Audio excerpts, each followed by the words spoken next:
7 number, আল্লাহর ঘরে বাধা দেওয়া জুলুম। সূরা বাকারা আল্লাহ বলেন, ওয়ামান আযলামু মিম্মান মানাআ মাসাজিদাল্লাহ আইয়ুযকারা ফীহা ইসমুহু। আল্লাহর ঘরে আল্লাহর নাম নেওয়া হবে, এই আল্লাহর ঘরে বাধা দেওয়া এর চেয়ে বড় জুলুম আর কি হতে পারে? কামাল পাশা, তুরস্কের ইসলামী খেলাফত ছিল। কামাল পাশার মাধ্যমে ইংরেজরা সর্বপ্রথম ধর্ম নিরপেক্ষতার স্লোগান তার মুখ থেকে বের করে, যে স্লোগানটা এখনো আমাদের দেশ সহ অনেক মুসলমান রূপী মুনাফিক মার্কা শয়তানদের মুখ দিয়ে বের হয়। এই ধর্ম নিরপেক্ষ এই জাতীয় স্লোগান দিয়ে কামাল পাশা সর্বপ্রথম তুরস্কে আজান বন্ধ করে দিল, আয়া সুফিয়া মসজিদের মধ্যে নামাজ পড়া বন্ধ করে দিল, যেটা এরদোগান আল্লাহ তার হায়াতে বরকত দান করেন, তার মাধ্যমে আবার এখানে নামাজ চালু হয়েছে। এই কামাল পাশা তার মাধ্যমে ইংরেজরা ধর্ম নিরপেক্ষ এই জাতীয় ধর্ম নিরপেক্ষতাবাদের স্লোগান দিয়ে তুরস্কে আজান পর্যন্ত বন্ধ করে দিয়েছিল। এই জালেমের মাধ্যমে সর্বপ্রথম ইসলামী খেলাফতের বিলুপ্তি ঘটে তুরস্কের মধ্যে। আল্লাহর ঘরে বাধা দেওয়া এটা জুলুম। এটা শুধু তুরস্কে না, আমাদের আশেপাশে দেশের মধ্যেও দেখা যাচ্ছে আল্লাহর ঘর মসজিদের জায়গায় আল্লাহর বিপরীতে যে মাখলুকের পূজা করা হয়, এই জাতীয় স্থাপনা নির্মাণ করা হচ্ছে আল্লাহর ঘরের জন্য। এটাও সবচেয়ে বড় জুলুম। বলেন, এটা কি সবচেয়ে বড় জুলুম? নয়। আল্লাহ আমাদেরকে হেফাজত করেন। 8 নাম্বার কথা, জালেমদের কর্মকাণ্ড সম্পর্কে আল্লাহ উদাসীন নন, অনবহিত নন, আল্লাহ বেখবর নন। সূরা ইব্রাহিমের 42 নম্বর আয়াতে আল্লাহ বলেন, ওয়ালা তাহসাবান্নাল্লাহা গাফিলান আম্মা ইয়া'মালুজ যালিমুন। জালেমদের কর্মকাণ্ড সম্পর্কে আল্লাহকে আপনি অনবহিত মনে করবেন না, বেখবর মনে করবেন না। ইন্নামা ইউআখিরুহুম লিয়াউমিন তাশখাসু ফীহিল আবসার। জালেমদেরকে আল্লাহ তাআলা সুযোগ দেন সেই দিন পর্যন্ত যেই দিন তাদের চক্ষুগুলো বিস্ফারিত হয়ে যাবে, বড় বড় চোখ হবে। মুহতিঈনা মুকনিঈ রুসিহিম লা ইয়ারতাদ্দু ইলাইহিম তারফুহুম ওয়া আফইদাতুহুম হাওয়া। সেদিন তারা দৌড়াবে, মাথা উপরের দিকে দিয়ে চোখগুলা নিচের দিকে আসবে না। জালেমরা এত আতঙ্কে থাকবে, ভয়ে থাকবে, ভয়াবহতার কারণে শুধু উপরের দিকে তাকায় দৌড়াতে থাকবে, নিজের দিকে তাকানোর একটু সুযোগ পাবে না, প্রয়োজনীয়তা মনে করবে না। জালেমের এই অবস্থা হবে। লা ইয়ারতাদ্দু ইলাইহিম তারফুহুম ওয়া আফইদাতুহুম হাওয়া। ভয়ে প্রাণটা বের হয়ে যাওয়ার উপক্রম হবে। وأنذر الناس يوم يأتيهم العذاب فيقول الذين ظلموا ربنا أخرنا إلى أجل قريب نجب دعوتك ونتبع الرسل أولم تكونوا أقسمتم من قبل ما لكم من زوال। নবী, আপনি মানুষকে সতর্ক করেন সেদিন সম্পর্কে যেই দিন মানুষের কাছে আযাব আসবে। আযাব আসার পর জালেমরা বলবে, আল্লাহ সামান্য সময় সুযোগ দিয়ে দাও, নজিব দাওয়াতা, তোমার আহ্বানে সাড়া দিব, ওয়া নাত্তাবি'র রাসূল, রাসূলদের কথা শুনবো। এটার 2 ব্যাখ্যা, একটু বুঝেন। মৃত্যুর সময় জালেম যখন মৃত্যুর যন্ত্রণা দেখবে, আল্লাহকে বলবে, আল্লাহ আরেকটু সুযোগ দেন, দুনিয়াতে থাকি। আল্লাহ বলবেন কেন? জালেম বলবে, আল্লাহ আপনার আহ্বানে সাড়া দিব, রাসূলদের কথা মতো চলবো।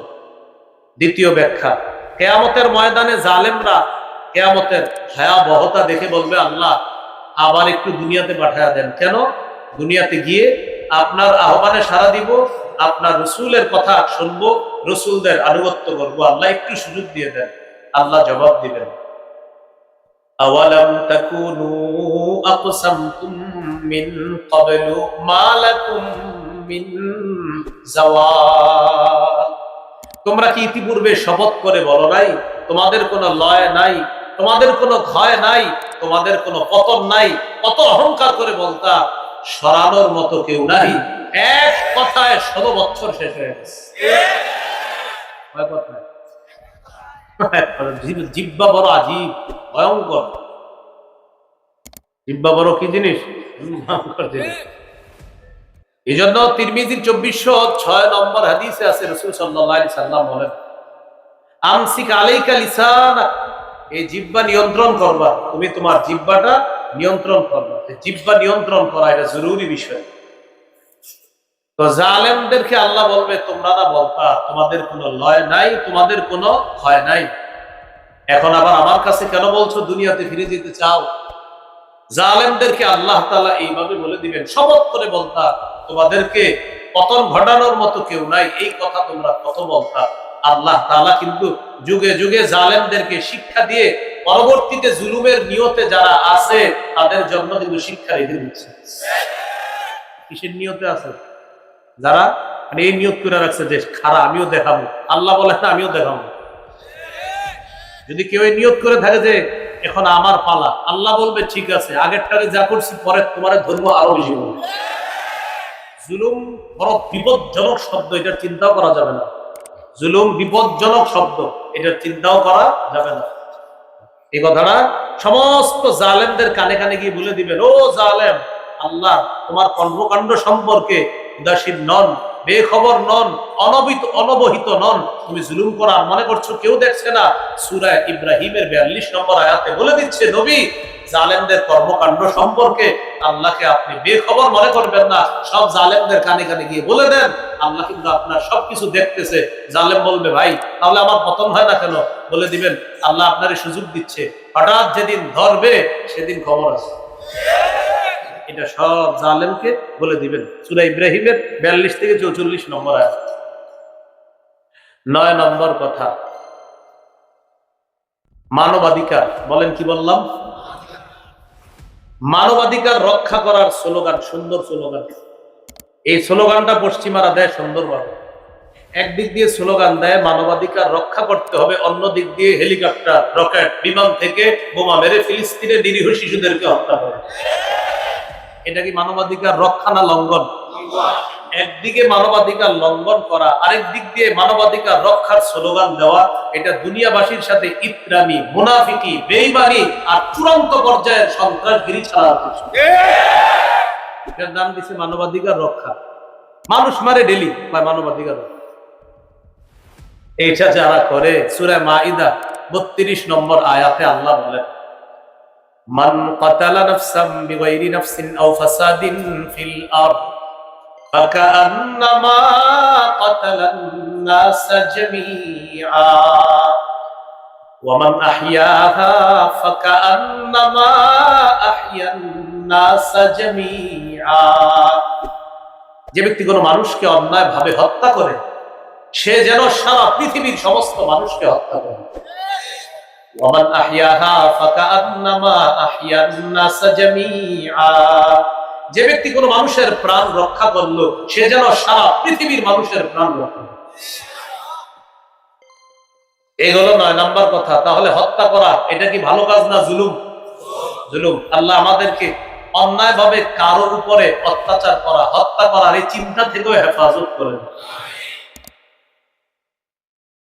আল্লাহ।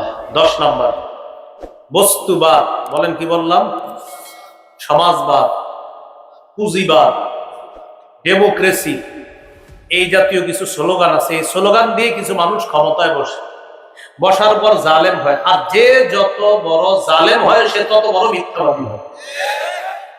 যে যত বড় জালেম হয় সে তত বড় মিথ্যাবাদী। আর মিথ্যাবাদীও তাও কি, মিথ্যা কথা বলার সময় চোখে পানি এসে পড়ে, আরে কথায় কথায় খালি আমি স্বজন হারাইছি। আরে কি ঘটনা? এক কথা আর কতবার, তো ক্যাসেট ছেড়ে দিলি তো। এখন শোনেন, যে যত বড় জালেম হয় সে তত বড় মিথ্যাবাদী হয়। আর চোখ দিয়ে যখন পানি আসবে তখন আপনার আমার মনে সিম্পেথি তৈরি হতে পারে যে একটা মানুষের চোখে পানি আসে, খারাপ হইতে পারে না। আপনাদের মতো আমি ওরকম মনে করতাম যে পানি চোখে আসে একটা মানুষের। অনেক সময় দেখবেন অনেক জালেমরা কান্না করে, চোখে পানি আসে। কোরআনের এক আয়াত আমার এই প্রশ্নের সমাধান দিয়ে দিছে যে কান্না যে মিথ্যাও মানুষ কানতে পারে, এই কথা আল্লাহ কোরআনেও জানায়।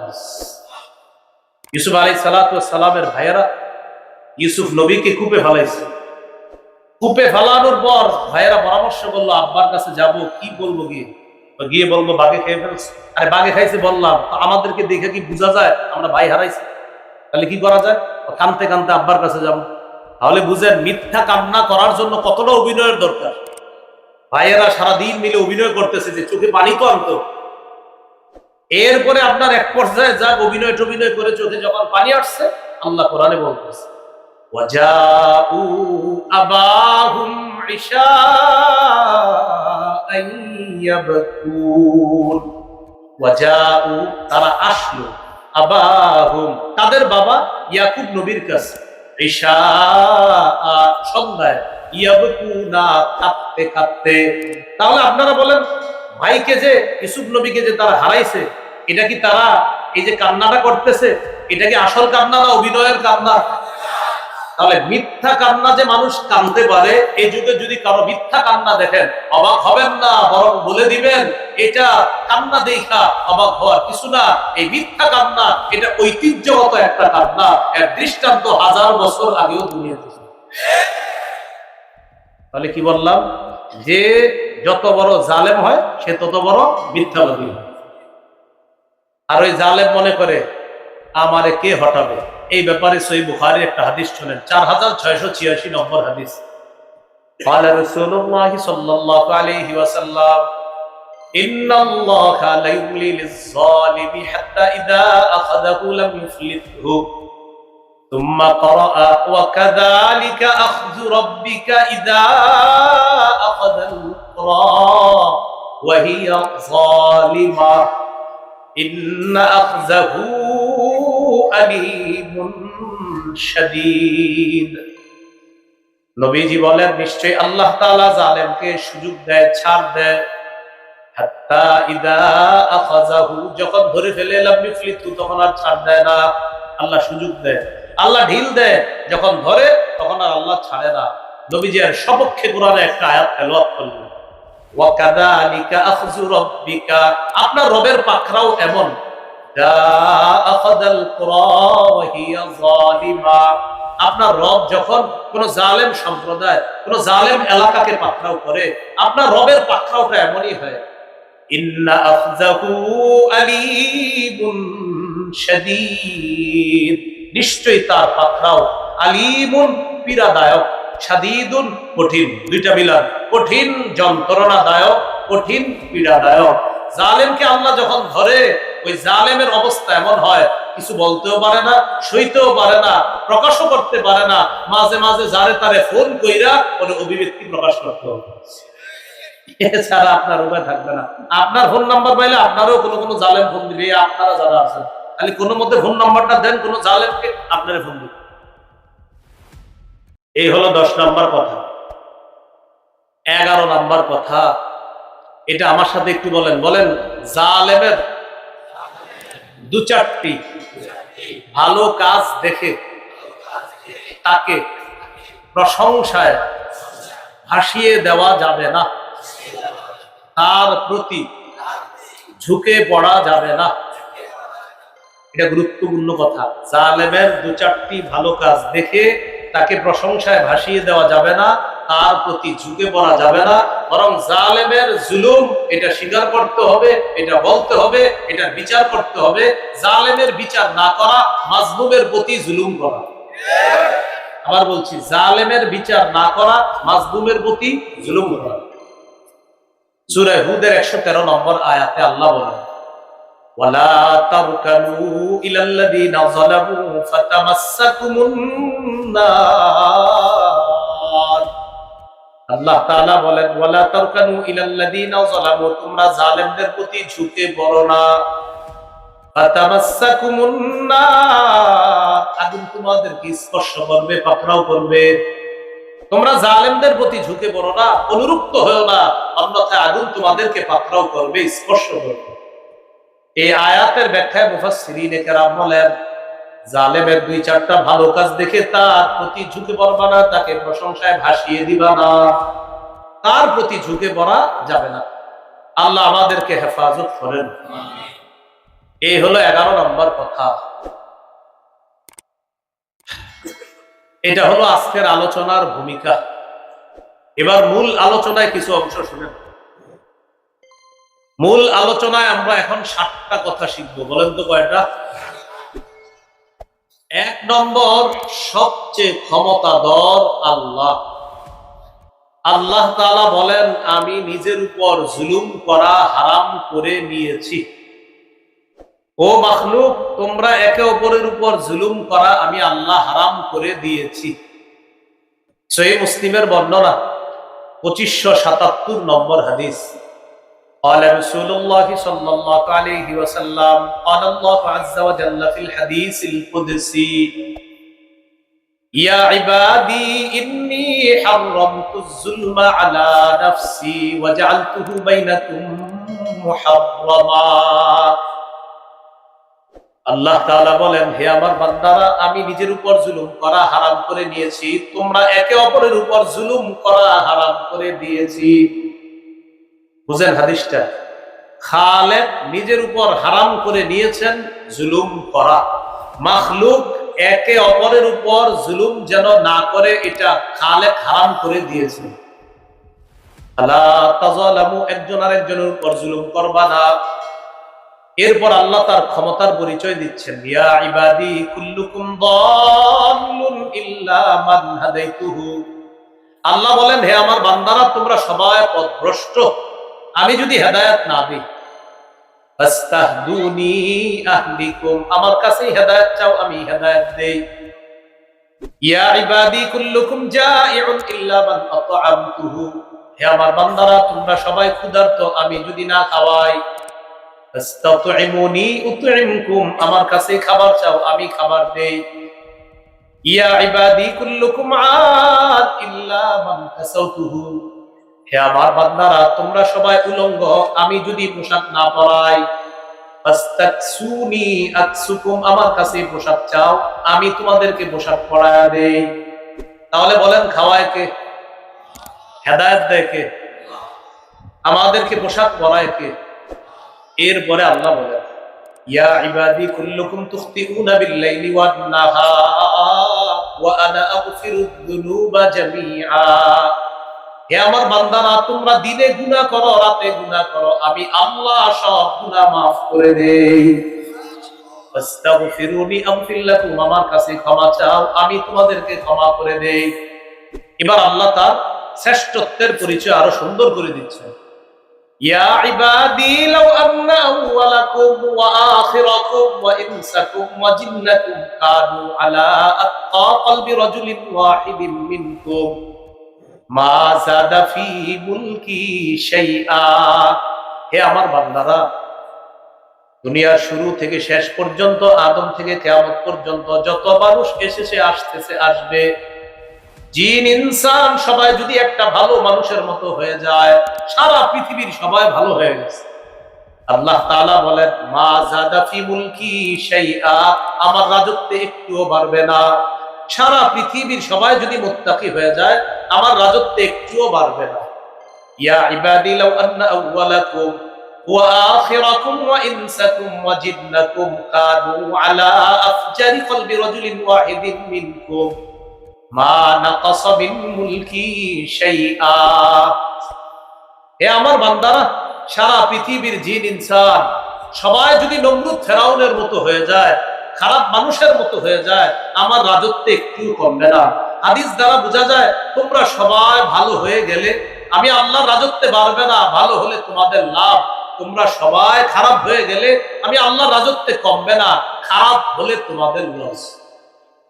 এরপরে আল্লাহ বলেন, ইয়া ইবাদি লাউ আন্না আউওয়ালাকুম ওয়া আখিরাকুম ওয়া ইনসাকুম ওয়া জিন্নাকুম কামু ফি সাঈদিন ওয়াহিদ ফাসআলুনি ফাআতাইতু কুল্লা ইনসানিন মাসআলা, সারা পৃথিবীর সবাই এক মাঠে দাঁড়াইছে, দাঁড়ানোর পর আমি আল্লাহর কাছে একসাথে প্রার্থনা করছি। কেউ আল্লাহর কাছে এটা চায়, একজনে গাড়ি চায়, একজনে বাড়ি চায়, সারা পৃথিবীর সবাই একই মুহূর্তে একই সময় আল্লাহর কাছে প্রার্থনা করলেন। আল্লাহ বলেন, এক সময় একই মুহূর্তে আমি সারা পৃথিবীর সবার চাহিদা পূরণ করতে সক্ষম। এখন আল্লাহ বলেন, মনে করো সারা পৃথিবীর সবাই আমার কাছে চায়, চাওয়ার পর আমি আল্লাহ সকলকে দিলাম, দেওয়ার পর তোমাদের মাথায় আসতে পারে আল্লাহ না জানি কতটুকু আমাদেরকে দিলেন। আল্লাহ বলেন, মা যাদা মিন মুলকি শাইআন মিম্মা ইনদি ইল্লা কামা ইয়ানকুসুল মিখয়াতু ইযা উদখিলাল বাহরা। একটা সুই সমুদ্রে ঢুকানোর পর এই সুইটা আপনি উঠাবেন, উঠানোর পর সুইয়ের মাথায় 1 কেজি পানি। কতটুকু? সামান্য ছিটা পরিমাণ পানি যেটা আসে, আল্লাহ বলেন এই ছিটা পরিমাণ মনে করো সারা পৃথিবীকে আমি দেওয়ার পর এতটুকু দিলাম, আর গোটা মহা সমুদ্র এখনো আমি আল্লাহ আমার কাছে রেখে। আল্লাহ বলেন আমার এত ক্ষমতা হওয়া সত্ত্বেও আমি জুলুম করা নিজের উপর হারাম করে দিয়েছি, তোমাদের উপরও হারাম করে দিলাম। আমাদের অবস্থা হলে এমন, একটু ক্ষমতা পাইলেই আমরা, কালকে পর্যন্ত সব ঠিকঠাক ছিল, আজকে একটু ক্ষমতা পাইছে, এই চাপ ভাই কি হয়েছে, পাওয়ারে আছে। একদিনের একটু দায়িত্বে আপনি এরকম পাওয়ারে আছেন, তাও সামান্য এলাকার দায়িত্ব, বেশি না। এই সামান্য দায়িত্বে এমন পরিমাণ হয়ে যায়, ভয়ঙ্কর ভাবে মানুষের উপর জুলুম নির্যাতন করার চেষ্টা চালায়। এই জন্য বাংলাদেশের মুসলমান ভাইয়েরা এই কথাটা সবাই মনে রাখবেন, কোন ব্যক্তি যদি এরকম নিয়ত করে থাকে যে আমিও সামনের দিকে জুলুম করব, সাথে সাথে এই কথাটাও জানায়া দিবেন, যদি জুলুমের নিয়ত থাকে তো আগের জালেমের চেয়ে তোমার পরিণতি আরো ভয়ঙ্কর হবে, এটা নিয়ে